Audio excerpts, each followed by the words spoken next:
पितृपक्ष में पितरों की कृपा की कहानी। हम आपके लिए पितृपक्ष की एक बेहद सुंदर कहानी लेकर आए हैं।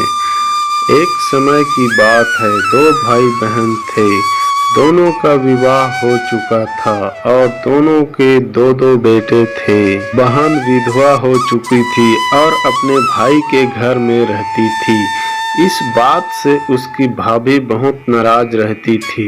ऐसे ही पितृपक्ष आया तो भाई बोला, मैं पितरों के तर्पण और पिंडदान के लिए गंगा जी जा रहा हूँ। ऐसा कहकर वो गंगा जी के लिए चला गया। भाई के जाते ही भाभी ने बाहर खेत में ननंद और उसके बच्चों के लिए झोपड़ी डलवा दी। अपने बच्चों के साथ वह झोपड़ी में रहने लगी। सुबह शाम भाई के घर जाकर घर का सारा काम कर आती थी। बदले में भाभी बचा खुचा उसे खाने को दे देती थी। जब भी वह भाभी के घर से आती तो आटा छानने वाला कपड़ा अपने साथ ले आती थी। घर आकर उस आटे में सने कपड़े को पानी में घोलकर चूल्हे पर चढ़ाकर पकाकर बच्चों को देती और कहती, खीर है खा लो। ऐसे ही समय बीतने लगा। एक बार भाभी ने उसे एक कपड़ा ले जाते देख लिया तो बोली, बाई जी, आटा छानने का कपड़ा कहाँ ले जा रही हो? इसे यहीं छोड़ कर जाया करो। उसने वैसे ही किया। उस दिन भाभी ने उसे बचा खुचा भोजन भी नहीं दिया और बोली, कल आपकी माँ का श्राद्ध है, बिना बुलाए तो आना मत। हाँ, आंगन में लगा ये पीपल का पेड़ अगर अपनी जगह से हिले तो आ जाना। ये सुनकर वो बेहद दुखी हुई और रोती रोती अपने घर चली गई। घर पहुंची तो बच्चे बोले, माँ भूख लगी है, कुछ खाने को दे दो। वह बच्चों को बोली, बेटा आज हम सब का उपवास है, भूखे ही सो जाओ। अगले ही दिन बच्चे बोले, मामी ने कहा था कि आज नानी का श्राद्ध है तो चलो वहाँ चलते हैं। तो वह बोली, बेटा मामी ने कहा था कि आंगन का पीपल का पेड़ अगर अपनी जगह से हिले तो आ जाना। तुम बताओ, कभी पेड़ हिलता है?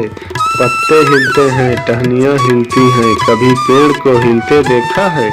उसने बच्चों को समझाया कि बिना बुलाए नहीं जाना चाहिए। शाम हुई तो उसके भतीजे आए और बोले, बुआ माँ ने भोजन भेजा है। उसने देखा तो भोजन के नाम पर 2 सूखी रोटियों के ऊपर थोड़े से चावल रखे थे। यह देखकर उसे बहुत क्रोध आया और अपने बच्चों से बोली, इसे झोपड़ी के ऊपर फेंक दो। और वह भूखे ही अपने बच्चों को लेकर सो गई। सारी रात गंगा माँ को याद करती रही और बोली, हे माँ गंगा, मेरे भाई की रक्षा करना, वो हमारी रक्षा करेगा। अगले दिन भाभी आई और बोली, बाई जी, कल तुम्हारे पिता का श्राद्ध है, बिना बुलाए आना मत, लेकिन आंगन का पीपल का पेड़ हिले तो आ जाना। अगले दिन ही वे भाभी के घर भोजन के लिए नहीं गई। शाम को फिर उसके भतीजे आए और 2 सूखी रोटियां चावल के साथ दे गए। उसे फिर से वह रोटी और चावल झोपड़ी के ऊपर फेंकवा दिए और भूखे ही बच्चों को लेकर सो गई। सारी रात रोती रही, माँ गंगा से प्रार्थना करती रही। इसी तरह पितृपक्ष के 16 दिन बीत गए और उसका भाई वापस आया तो उसने देखा उसके घर के आंगन में कीचड़ ही कीचड़ भरा है। वो अपनी पत्नी से पूछने लगा, ये कैसा कीचड़ है? मेरी बहन और भांजे कहाँ हैं? तो उसकी पत्नी बोली, श्राद्ध के पूरे 16 दिनों तक मैंने तुम्हारी बहन और भांजों के पैर कच्चे दूध से धोए हैं, इसीलिए यहाँ कीचड़ हो रहा है। तुम्हारे पीछे से मैंने उसकी खूब सेवा करी, खीर पूरी खिलाई, फिर भी वो मुझसे नाराज होकर खेत में झोपड़ी डालकर रह रही है। भाई खेत पर पहुंचा तो वह देखता है कि वहाँ कोई झोपड़ी नहीं थी। वहाँ एक आलीशान महल बना हुआ था जिसके आंगन में उसके भतीजे खेल रहे थे। उसने जाकर अपनी बहन से कहा, बहन ये सब क्या है?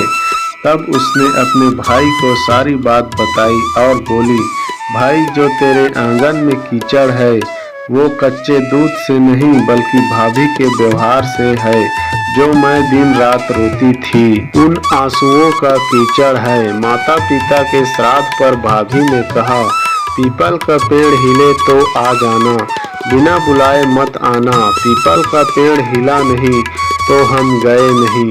और शाम को उन्होंने 2 रोटी और चावल भिजवाए, जिससे गुस्से में मैंने झोपड़ी के ऊपर फेंक दिया। माता पिता के आशीर्वाद तेरे साथ और गंगा मैया की कृपा से ये सूखी रोटियां सोने में और चावल हीरे मोतियों में बदल गई, जिसके प्रभाव से ये सब हुआ है। भाई ने अपनी बहन से अपनी पत्नी की गलती की माफी मांगी और घर चलने को कहा। तब बहन बोली, भाई गंगा मैया ने तेरी रक्षा करी है, तू हमारी रक्षा करेगा, लेकिन अब हम यहीं रहेंगे। ये सुनकर भाई ने अपने माता पिता को याद किया और बोला, मेरे पितरों, जैसे मेरी बहन और भांजों की रक्षा करी, उसके दुख काटे, वैसे सबके काटना, सबकी रक्षा करना। कहानी को कहने वाले, सुनने वाले और हुंकार भरने वाले सब पर कृपा करना। वीडियो अच्छा लगे तो प्लीज़ लाइक और सब्सक्राइब करना ना भूलें। धन्यवाद।